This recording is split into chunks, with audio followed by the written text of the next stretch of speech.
Kalau ngikut Yesus nggak mungkin ninggalin Kristen. Sekarang pertanyaan gini simple, satu pertanyaan.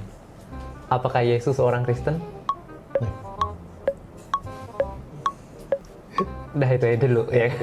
Apakah Yesus orang Kristen? Ya, ada renungin aja dulu udah. Oke. Ya. Ya. Oke, teman-teman, mari kita merenungkan pertanyaan ini bersama-sama ya.